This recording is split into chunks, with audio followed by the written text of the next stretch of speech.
ये कलिजुगे उद्यवट आसिले आम प्रथम कल्कित आश्रम को आसू जाचु आम गुरु अच्युत अनंत जशवंत बलराम जगन्नाथ पीठभूमि यही उद्यवट धाम यही तो ज्ञानर खड़गरे धर्मर ढाल द्वारा ये संसार को कलिरु पार करने को प्रभु आसवे ये उद्यवट को से निजे आसीना आज्ञा से स्वयं प्रभु कल्कि ही आनी आसतु तांकर से जन्म तत्व विषय आगे टिके जानिबा। आम परिचय दूसरा आम ना हूँ भावसागर दास घर पारादीप बालिटिया ये जगह को आसवर रूप आम अनुभव करूँ जार पूर्व भाग्य भी से पुत्र साधन करे कौन रोगान्वित होगी आम जगह को आसनु कि गोटे मानसिक थाए जे मो पुअर कि प्रभु मोर ये कम कले मो पुओ को बाबा करदेवी सेमती किसी मानसिकता ना कि हठात पूर्वजन्मर किसी सुकर्म थी बापा माँ असीम आशीर्वाद थी आम ये सेवा करने सुजोग पाई बापा और माँ दुज कही जे आम सन्तान आम गोटे लोक को बाबाजी करें से कहती किंतु आम जन्म ग्रहण पर आम प्रथम सन्तान आम जन्म है पैंट सार्ट पिंधिलु चिता तिलक कलु ब्राह्मण बाबाजी सहित मिसिलु जो बयस 6 वर्ष 7 वर्ष है 7 वर्ष 6 वर्ष बयस भर बाबाजी वर्तमान सहित सहित एमती आमर आचार व्यवहार देखला बापा माँ आकृष्ट है ना ये पुरी बाबाजी हम या चिंताधारा थाए किंतु घरे था हठात आमर जगन्नाथ तत्व आश्रम गुरुदेव जे भगवान दास थे सहित से पंडित मागुणी आचार्य जे कि आम जगतसिंहपुर नालीगढ़ ननी आचार्य बापा मागुणी आचार्य ये दी मूर्ति जाई पहुँची आमर पीपीएल जो आरंभ होता है मोर मन अच्छी छोट बयस था 7 वर्ष पीपीएल आरंभ होता है पीपीएल भितर आम गोटे विराट दुर्गा पूजा कराए से दुर्गा पूजा अनुष्ठान ब्राह्मण मैंने पूजा करती आम छोट पिला हिसाब से आम खुशी करके चेयर पाखे बस गेल हमें भल हम आम सब बुझियाड़ा कहती यही समय पंडित आम गुरुदेव ये दुर्गा मान दर्शन कलापर से पचारि जे पिलाटी किए से गुरुदेव पचार भगवान दास पचार पंडित मैंने कहते से पिलाटी एटिका पिला बापा ये राजनीति काम करते आसे एटिका पिला ना बापा सहित कथा सब बापा डाकिले बापा कथा भितर बापा ये कथा कही गुरुदेव जे आम जाइलु काकटपुर मंगलाम पाखक मंगलाम पाखे गोटे शून्यपोथी चलुची जे कि अमरेश्वर मिश्र चलाऊँ शून्यपोथी जो निर्देश आसला जे जगन्नाथ तत्व आश्रम उद्यवट था जगन्नाथ तत्व आश्रम जो कल्की महाप्रभु अच्छा कई ब्राह्मण पूजा करेंगे जो शिशु ताकू वेद मंत्र दिहब जो मंत्र की गुरुदेव देवे से वेद मंत्र से शिशु को पूजा करेंगे ठाकुर कल्की महाप्रभु तो यही हिसाब से बापा कही बापा कही हाँ मो पुओ तो छोट पिला अच्छी मो पुओ बड़ हो जाए मुझे छाड़देवी ये कहवा गुरुदेव को कथा बापा कथा आम कान में बाजिला तापर आम बापा को तत्पर करूँ ना आम चलो जेजे पाखक जा जेजे भी डाके गुरुदेव जेजे पाखक जा या चिंता कला भितर 5-7 दिन भितर बापा आनिक आम जगह पर पहुँचे पहुँचला आम गुरुदेव आउ प्रभु महाप्रभु कल्कि द्वितीय तो जड़े बाबा थे जनार्दन दास बाबुली बाबा ये 3 मूर्ति देखिए आम रही जाइए दिन तो आम रही जाइए जे आज पर्यटन से रही गढ़ अष्टम करेंगे जो मैंने नामाचार्य अच्छा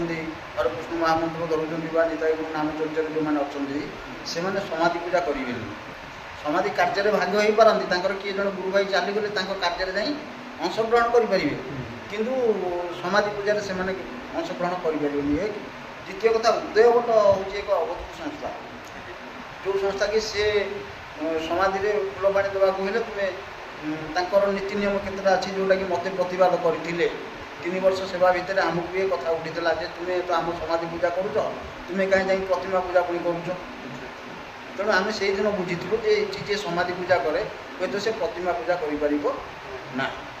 जोग साधना विषय टी जानवर जनक सहित जनकर जोग है कौन पूर्वर मोर गोटे पूर्वर जोग था बुझिपार जोग भोग कथा कि आम भोगे मो भोगे बोधे या ये सब जोग भोग कथा आम ये बाबा जे जीवा कथा ये सब जोग भोग कथा पूर्व जन्मर जोग ये जन्मर किसी सेमती जानी से ही प्रकार आउ गोटे जोग हूँ कौन ना शरीर सुरक्षित रखापी ये मानसिकता विब्रत न स्थिर करने या निहाती जोग्यता आवश्यक आमर जो शरीर रोचे षड़चक्र रोचे ये षड़चक्र समस्त सहित समस्त जोग रही कारण ଯେମିତି ପଞ୍ଚଭୂତ ଭେଦି ପାରିବୁ ଯଦି ଦେଉଳ ମଧ୍ୟକୁ ଯାରେ ଗୋଟି ଗୋଟି କରି ପାହାଚକୁ ପାରି ତେବେ ତୁ ମିଳିବୁ ରାହାର ଅର୍ଥ ଏ ଶରୀର ଭିତରେ ଯେଉଁ ଷଡ଼ଚକ୍ର ରହିଛି ବା ଯେଉଁ ପଞ୍ଚଭୂତ ଏଠି ଚାଲିଛି ଏ ପଞ୍ଚଭୂତ କେହି ସ୍ଥିର ନାହିଁ। ତେଣୁ ସମସ୍ତଙ୍କୁ ସ୍ଥିର କରିବାକୁ ହେଲେ ଏକମାତ୍ର ଆର ଯୋଗର ଆବଶ୍ୟକତା। କାହିଁକି ନା ସେ ଯେଉଁ ମହାପ୍ରଭୁ ଗଙ୍ଗା ଯମୁନା ନଦୀ ବହୁତ ଚିରିବାର ତ୍ରିଗୁଣ କ୍ଷେତ୍ରରେ ଯେଉଁ ମହାପ୍ରଭୁ ରହୁଛନ୍ତି ସେଠି ଯୋଡ଼ାଏ ସଙ୍ଗମ ସ୍ଥଳ ରହୁଛି ଗଙ୍ଗା ଆଉ ଯମୁନା। ତେଣୁ ଏ ଦୁଇଟା ସଙ୍ଗମ ସ୍ଥଳ ଉପରେ ବସିକିରି ନିଶାଧ୍ୟ ସେମିତି ଗୋଲା ହାଟ ଉପରେ ବସିକିରି ତୁମେ ଯୋଗସୂତ୍ର କଲେ ତାପରେ ସମାଧିର ଯୋଗକୁ ଯାଇପାରିବ। କିନ୍ତୁ ଆମେ ତ ଏତେ ଉଦ୍ଧକୁ ଯାଇପାରିବନି। ସାଧାରଣ ଶରୀରକୁ ଖାଲି ବଞ୍ଚେଇବା ପାଇଁ ଆମେ ନିହାତି କିଛି ଯୋଗ କରିବା ଆବଶ୍ୟକ। ମନୁଷ୍ୟର ମନ ଏକାଗ୍ରଚିତ ହେବା ପାଇଁ କେଉଁ ଯୋଗର ଆବଶ୍ୟକତା ଅଛି ବାବା? ଶୀର୍ଷାସନ ନିହାତି ଆବଶ୍ୟକତା ଅଛି। ଆଜ୍ଞା ଉଠିଲା ପରେ ମହାପ୍ରଭୁ ଯେ ପଶୁମାତା ଯିଏ ମହାପ୍ରଭୁ ଅଛନ୍ତି ଧରିକିରି ତାଙ୍କୁ ଦର୍ଶନ କରନ୍ତୁ। ଦ୍ୱିତୀୟତଃ ସପ୍ତାଙ୍ଗ ଘର ଦର୍ଶନ କରନ୍ତୁ। ସପ୍ତାଙ୍ଗ ଘର ହେଲେ ଆମର ଆଖି ଦୁଇ, ନାକ ଦୁଇ, ପାଟି, କାନ ତାକୁ ଦର୍ଶନ କରନ୍ତୁ। ଦର୍ଶନ କେମିତି କରିବେ ନା ଆଇନା ଦ୍ୱାରା। ଆଇନା ବୋଲେ ଆମର ଯେଉଁ କାଚ ଆଇନା ଥୁଆ ହେଇଛି ତା ଦ୍ୱାରା ନୁହେଁ, ସେଇଟା ଦେଖିଲେ ବିଷାକ୍ତ। ମୁଦ୍ରଣ ଯେଉଁ ଆମର ଯେଉଁ ହସ୍ତ ରହୁଛି ହସ୍ତକୁ ଦୁଇ ହସ୍ତକୁ ଘଷନ୍ତୁ। ଘଷିଲା ପରେ ତାର ଗୋଟେ ଲାଇଟ୍ ସୃଷ୍ଟି କରାଯିବ ହସ୍ତକୁ, ଯେଉଁ ଲାଇଟ୍ଟାରେ ଆପଣ ମୁଖଟାକୁ ଦର୍ଶନ କରିପାରିବେ। ଯେମିତି ଭାବୁଛନ୍ତି ଯେ ଅଇନାଟାକୁ ଦେଖିଲେ ଆପଣ ପରିଷ୍କାର ଜାଣିପାରୁଛନ୍ତି, କୁଣ୍ଡଉଛନ୍ତି, ସେମିତି ସେଇ ଇଏ ହେଉଛି ଏକ ଯୋଗ। ସକାଳୁ ଉଠିକିରି ଦୁଇ ହସ୍ତକୁ ଆଗ କିଛି ସମୟ ଏମିତି ଘଷନ୍ତୁ। ଘଷିଲା ପରେ ତାଠି ଗୋଟେ କ୍ରିୟା ସୃଷ୍ଟି ହେବ। ଯେଉଁ କ୍ରିୟାଟା କି ଆପଣଙ୍କ ମୁହଁର ଲାଇଟ୍ଟାକୁ ଆପଣ ଦେଖିପାରିବେ। ପ୍ରଥମ ଦର୍ଶନ କରନ୍ତୁ, ତାପରେ ଅଲଗା କାମରେ ଆପଣ ଲାଗିପାରନ୍ତି। ଉଦ୍ୟବଟକୁ ଆସିଲେ ଆମର ଜ୍ଞାନ ଉଦୟ ହୋଇଥାଏ। ତା ସହିତ ଆଉ ଏକ ବାର୍ତ୍ତା ମଧ୍ୟ ଆମେ ଏଇଠାରୁ ପାଇ ଆସିଛୁ ଆଜ୍ଞା, ହ୍ଲିଂ ଶ୍ଲିଂ କ୍ଲିଂ ଦାମ। এই ମହାମନ୍ତ୍ରକୁ ଆମକୁ ଜପ କରିବାକୁ ପଡୁଛି ଆଜ୍ଞା। এই ମହାମନ୍ତ୍ର ବିଷୟରେ ଟିକେ ଭଗବାନଙ୍କ ସହିତ ଆପଣଙ୍କର ଆପଣାର ହେବାର ଥିଲେ ଏକମାତ୍ର ଭାବର ଆବଶ୍ୟକତା। ସେ ଭାବକୁ ସୃଷ୍ଟି କରିବା ପାଇଁ ନାମ କରାଯାଇଛି। ନାମରୁ ସୃଷ୍ଟି କରାଯାଇଛି, ରୂପ କରାଯାଇଛି। ଯେମିତି ଆପଣ ଦେଖୁଛନ୍ତି ଯାଇ ମନ୍ଦିର ଭିତରେ ମହାପ୍ରଭୁ ଅଛନ୍ତି, ଜଗନ୍ନାଥ ଅଛନ୍ତି, ବଳରାମ ଅଛନ୍ତି, ତାଙ୍କ ବହୁ ସୁଭଦ୍ରା ଅଛନ୍ତି, ପାର୍ଶ୍ୱରେ ସୁଦର୍ଶନ ମହାପ୍ରଭୁ ଅଛନ୍ତି। ସେଇ ପ୍ରକାର ଏ ହେଲା କ'ଣ ନା ରୂପ, ଇଏ ନାମ ନୁହେଁ। ଇଏ ରୂପ ଥୁଆ ହେଇଗଲା। ଗୁପ୍ତରେ ରହିଗଲେ କିଏ ନା ନାମ ରହିଗଲା, ଯେଉଁଟାକି ଗୁରୁ ଶ୍ରୀ ଜଗନ୍ନାଥ ତମନାମ ତତ୍ଵ ହ୍ଲିଂ ଶ୍ଲିଂ କ୍ଲିଂ ଦାମ। ବୁଝିପାରୁଛନ୍ତି? ଏଇ ଯେଉଁ ତତ୍ଵ ରହିଲେ ଗୁପ୍ତ, ପ୍ରକାଶ ରହିଲେ କି ନା ଏଇ ଯେଉଁ ତିନି ମୂର୍ତ୍ତି ପ୍ଲସ୍ ସୁଦର୍ଶନ। ଜ୍ଞାନର ମାର୍ଗ କେଉଁଠାରୁ ଆମେ ପାଇବା? ନା ଜ୍ଞାନର ସ୍ୱରୂପ ଯେ କେବଳ ବହି ପାଠ ପଢ଼ିଦେଲେ ଆଜ୍ଞା ଆମେ ଜଣେ ଜ୍ଞାନୀ ହେଇଯିବା ତାହା ନୁହେଁ। ଜ୍ଞାନପ୍ରାପ୍ତ ହେବା ପାଇଁ ଆଜ୍ଞା ଅନେକ କିଛି ବିଚାରଧାରାକୁ ଗ୍ରହଣ କରିବାକୁ ଆମକୁ ପଡ଼ିଥାଏ। ଅତୀତରୁ ଆମେ କାହାକୁ ଜ୍ଞାନୀ କହିଥାଉ ଆଜ୍ଞା? ସେଇମାନଙ୍କୁ ନା ଯେଉଁମାନେ ଜଙ୍ଗଲରେ ଘୁରି ବୁଲି ତପସ୍ୟା କରନ୍ତି, ଯେଉଁମାନେ ତପସ୍ୱୀ, ସେଇମାନେ ହିଁ ମହାଜ୍ଞାନୀ ନା। ଜ୍ଞାନ ଆହରଣ ଯଦି ସେଇମାନଙ୍କଠୁ ଆମେ କରିବୁ, ବର୍ତ୍ତମାନ ତ ସେଇ ବଣ ଜଙ୍ଗଲରେ ବାବାମାନେ ଆମର ରହି ଆସୁଛନ୍ତି, ତ ସେମାନଙ୍କଠୁ ଆମେ ଜ୍ଞାନ ଆହରଣ କରିବା ପାଇଁ ଆଜି ଛୁଟି ଆସିଛୁ ଆମର ଏଇ ଉଦ୍ୟବଟ ଧାମକୁ ଆଜ୍ଞା। ଉଦ୍ୟବଟ ଧାମର କଳ୍କି ତତ୍ତ୍ୱ ଆଶ୍ରମର କିଛି ବିଚାର ନେଇ ଆପଣମାନଙ୍କୁ ଭେଟିଲୁ। ଆସନ୍ତୁ ଆଜିର ଭିଡ଼ିଓଟିକୁ ଏଇଠି ଆମେ ଶେଷ କରିବା। ବହୁତ ବହୁତ ଧନ୍ୟବାଦ।